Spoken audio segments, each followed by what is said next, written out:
اللهم صل وسلم وبارك. Assalamualaikum warahmatullahi wabarakatuh. Alhamdulillah, syukur kembali kita ucapkan kepada Allah Subhanahu wa taala yang masih memberikan kesempatan kepada kita untuk kembali mengkaji hadis-hadis baginda Nabi sallallahu alaihi wasallam. Di penghujung bulan Ramadan tahun ini kita akan membaca hadis terakhir atau hadis ke-40 dari buku 40 hadis dari 40 kitab dalam Ihya Ulumuddin. Hadis tersebut berbunyi, "Aktsiru min hazimil ladzat." Perbanyaklah mengingat yang menghilangkan kelezatan. Maksud di sini adalah maut, mengingat kematian, karena kematianlah yang menghilangkan kelezatan kita terhadap dunia ini.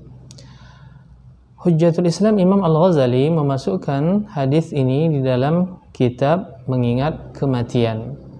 Nah, para ulama yang mentakhrij hadis ini diantaranya Al-Iraqi menyatakan hadis ini diriwayatkan oleh Imam Tirmidzi dan ia mengatakan hadisnya hasan. Hadis ini diriwayatkan pula oleh An-Nasa'i, Ibnu Majah dari hadis Abu Hurairah. Diriwayatkan juga oleh Imam Ahmad bin Hanbal. Nah, jika berbicara kematian, tentunya kita akan sedih atau sedikit mengalami ketakutan di hati kita. Namun bagi orang-orang yang bermakrifat, yang benar makrifatnya kepada Allah, itu adalah hal yang menggembirakan. Mengapa? Karena hal itu merupakan awal dari perjumpaannya dengan Allah Subhanahu wa taala. Karena orang yang bermakrifat itu terus mengingat kematian, sebab kematian itu adalah awal bagi janji perjumpaan dengan kekasihnya. Dan orang yang mencintai akan kekasihnya itu pastilah mencintai perjumpaan. Nah, bagaimana dengan kita? Kita bisa tepuk dada, tanya selera kita. Seandainya kita tidak merasa sebagai kekasih Allah, mungkin kita akan takut akan kematian itu, karena mungkin bekal kita masih sedikit.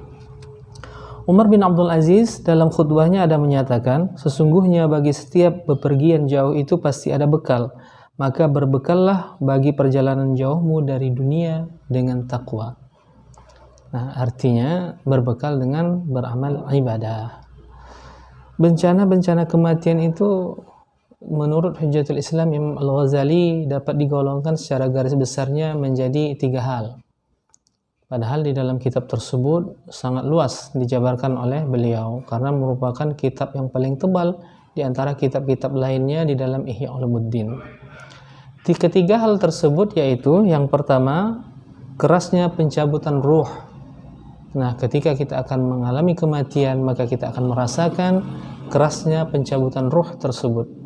Oleh karenanya di dalam riwayat dikatakan bahwa ketika baginda Nabi SAW akan menghadapi pencabutan ruh, beliau menyatakan agar seluruh kesakitan itu diberikan kepadanya agar umatnya tidak merasakan kesakitan tersebut. Begitulah sayangnya baginda Nabi SAW kepada kita. Kemudian yang kedua yaitu menyaksikan wajah malaikat yang mencabut maut.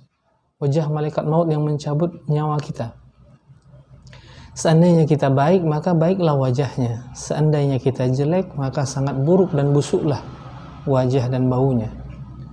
Sebagaimana diriwayatkan, kita ringkas saja bahwa pernah suatu kali Nabiullah Ibrahim ingin diperlihatkan bagaimana wajah malaikat maut ketika beliau mencabut nyawa. Lalu malaikat maut pun menyatakan, engkau tak akan mampu melihatnya.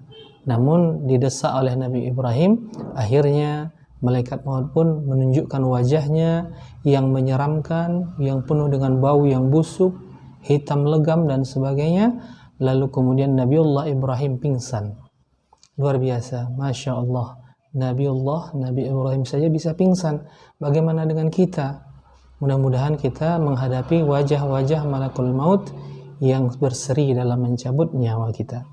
Dan yang terakhir yaitu penyaksian orang yang durhaka di mana tempatnya. Jadi ketika nyawa kita dicabut, kita sudah dapat menyaksikan di mana tempat kita. Kalau kita orang durhaka, maka diperlihatkan neraka.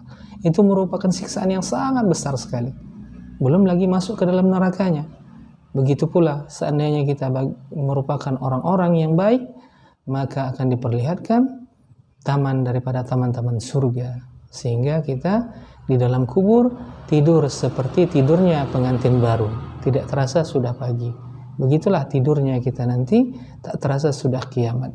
Namun seandainya kita termasuk orang-orang yang zalim dan jahil dan bermaksiat kepada Allah, maka kita akan menderita. Na'udzubillah thumma na'udzubillah. Akhirnya kembali kita tanya diri kita, apa yang sudah kita persiapkan? Sudahkah kita mampu atau mempunyai bekal untuk menghadapi kematian? Apalagi di bulan Ramadan ini, perbanyaklah kita usahakan berbuat kebaikan, amal ibadah apa saja yang dapat kita lakukan, kita lakukan, walaupun itu sekecil mungkin, karena akan dilipat gandakan Allah di bulan Ramadan kali ini. Semoga kita termasuk hamba-hamba Allah yang tidak takut akan kematian, dan kita mendapatkan tempat yang sebaik-baiknya. Demikianlah, semoga bermanfaat. Billahi taufiq wal hidayah. Wassalamualaikum warahmatullahi wabarakatuh.